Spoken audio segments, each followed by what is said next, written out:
Today we continue this amazing collaborative series that I did with Jim McConnell from Light Elegance headquarters.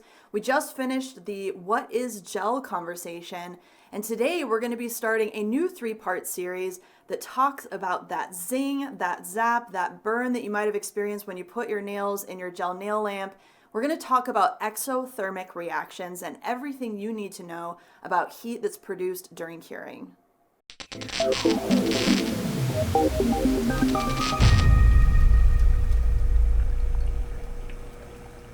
This is Jim McConnell from Redmond, Oregon at Light Elegance HQ.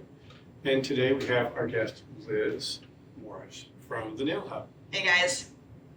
And we're going to be talking about exothermic reactions in a series of videos. And we are very excited about this. Yes, we are. So Liz, what have you heard? Okay, so one of the things I always hear when I'm promoting my love for gels is, what about the burn, right? People are so afraid of the curing process because they've had bad experiences with the gel getting super hot. They get that zing, that zap, that burn. And once clients have a really bad experience with that, I feel like it makes nail techs insecure, it makes clients insecure. And if you don't know what's causing it, it makes you extra insecure because you don't know how to explain it to your clientele. Right. So Jim, I figured you would be the best person to explain what is really happening when we put our hand in a lamp and we feel that intense burning sensation. What's actually happening? The actual occurrence when you put your hand in the lamp is you're initiating the polymerization reaction between the molecules of the resins that are inside that gel formulation. And every time a bond is formed, heat is given off.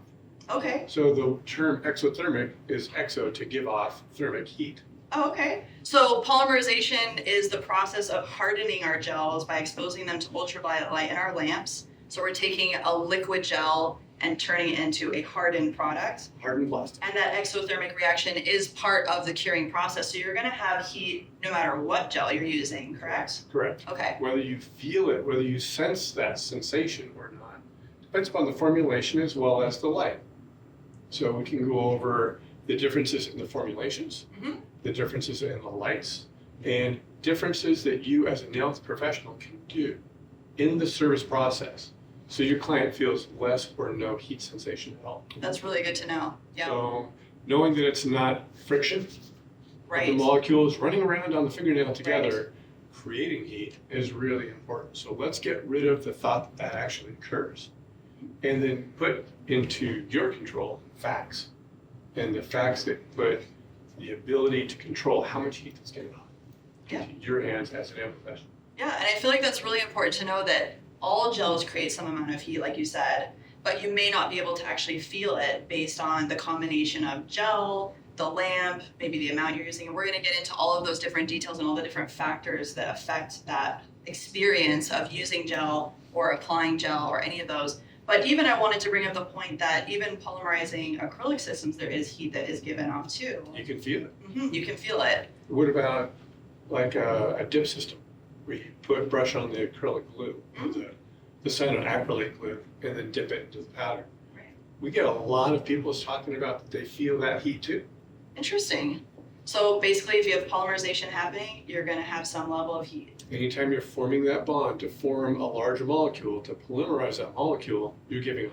Wow, very cool. Yeah. So now that you guys know what exothermic reactions are and what that zing, zap, and burn really is and the technical term for it, Jim and I are going to get into more details about exothermic reactions, how you can mitigate some of those factors with the heat, how much heat is being produced, and give you some troubleshooting guidance as well. Yeah, because the more you know, Yeah, absolutely. the more control you'll have. Yes. And the happier clients. Absolutely. Being confident in your role is so important. And I know that when I have the information I need and I feel confident in the knowledge that I have, I'm that much more professional with my clientele and I feel that much more confident in my services.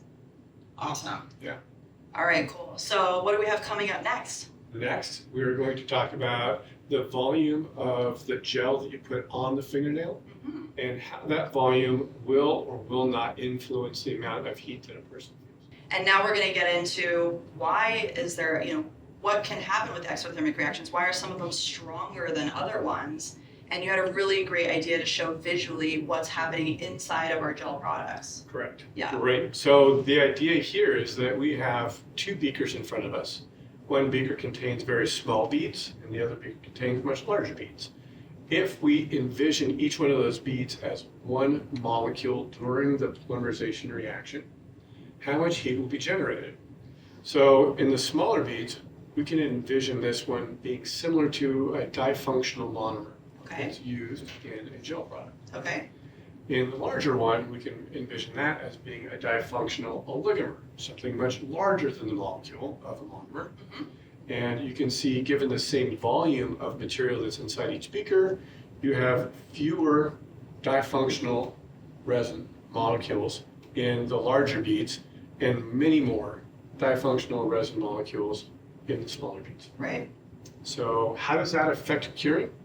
As we said in the first video, every time a bond is formed between two different resins, that heat is given off. You can see in this beaker, with the number of very small beads that are in there, you have a lot more molecules. Right.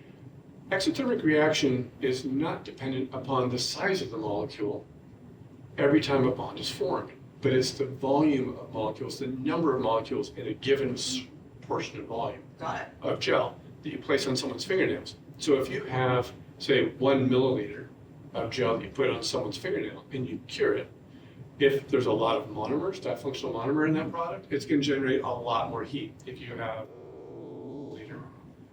functional oligomer, similar to what we have here, you have fewer molecules, fewer bonds formed, and as a result, less exothermic reaction is being generated. Right. And just to give you guys kind of an analogy that I was asking Jim just before we started filming about how we could kind of give you almost a visual that a lot of people are familiar with. We were talking about the difference between putting lighter fluid on a fire versus putting gasoline on a fire, just to kind of give you an idea of how, those two different types of burn can be very different. One kind of is very explosive. You have a lot of heat released all in one instant.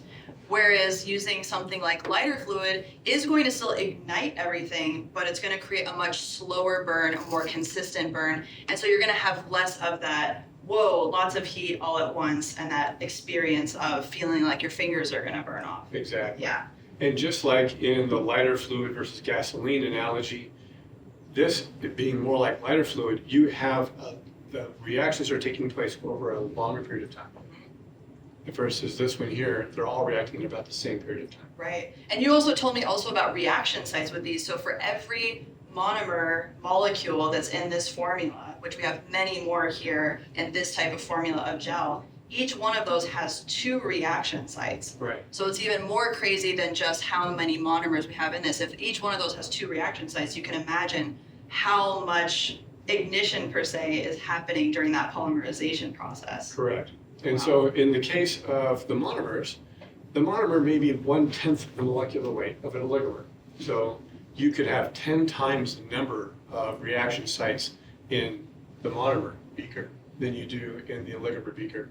And every reaction site that takes place gives off the same amount of heat. Every time that bond is formed, the same amount of heat. So in this case here, you'll have much less heat being generated with the oligomer, and the heat that's generated is dissipated over a longer period of time, as opposed to the monomer. It happens very, very fast, and it is extreme. Yeah. And just to give you guys a perfect example of why I love using Light Elegance products myself, and also why you put so much time and energy into the formulas that you guys create here, Light Elegance is an oligomer-based product line. That's what allows it to have so many wonderful features, like hypoallergenic attributes and lower heat, because this is the kind of molecular structure that you're dealing with. Is you're dealing with those long chain oligomers, you're dealing with less reaction sites, less heat. So even if you're using a ton of gel, that big old dollop trying to make extensions, apex, everything, you're gonna have much less heat with a product like Light Elegance than some of those really high monomer based products that are out there on the market. Correct. Yeah. Yeah. Yeah, really awesome for you guys to know that about, the differences between one type of product, one brand of product versus other alternatives that might be out there. Yeah.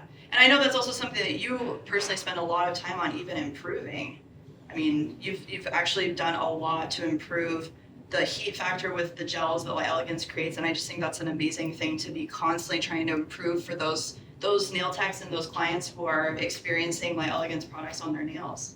Yeah, awesome. Another thing to think about as a nail technician, as a nail professional, when you are applying those gels onto your client, if you have something that does have a lot of monomer in it, how do you control the amount of heat that's being generated by that monomer? Right. Again, keep in mind, if you are working with a gel that has a lot of monomer in it, and it's the volume dependency, if you decrease this volume of gel that you apply by 1/10, you have essentially the same number of reaction sites as you do in the oligomer. Right. So apply 1/10 the amount, you'll get the same amount of exothermic reaction as you would with a greater volume of an oligomeric material. Right. Yeah, absolutely. And so basically, when that comes to application, we're talking about thinner coats of product, maybe applying it in 2 or 3 steps rather than all in one big dollop. But I know for me, I really like the slip layer dollop technique and get that nail built in one go. So having a formula that really does have, less reaction sites for me is a plus for me in the chair when I'm working on clientele. But absolutely, you can definitely change the amount of layers you're working with, the amount that you're working with per layer, and that will help you if you've got a high monomer product. Yeah. And the other thing to think about too is that if you have gel already on the fingernail, what is that gel acting like? It's an insulation layer.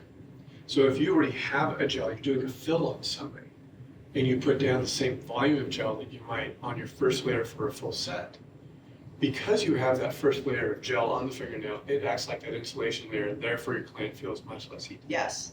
Now that brings up a really good point, Jim. So when we're talking about heat, I think a lot of us as nail techs, and I'm sure clients who are watching this as well, have had some experiences with gel where we literally thought our fingers were going to fall off. That's how bad the burn was. And that brings up a point, which is how much heat is too much heat? I mean, is there a danger zone for this kind of stuff? There is a danger zone, just like when you're cooking meat. This is a visual that we really don't want to have. But if your temperature exceeds, say, 165 or 170 degrees Fahrenheit for a prolonged period of time, then yes, you can actually do some damage to the tissue underneath the fingernail. You're not going to damage the fingernail necessarily, Right. but it's the living tissue underneath it. Yeah, So I making nailed that. sure that you know how to control it is important. Absolutely. And I myself have even had that experience when I was first toying around with gels before I ever became a professional. I remember I actually got a bruise underneath my nail plate on my nail bed because of the amount of heat that was produced by one of the gels I was using back then.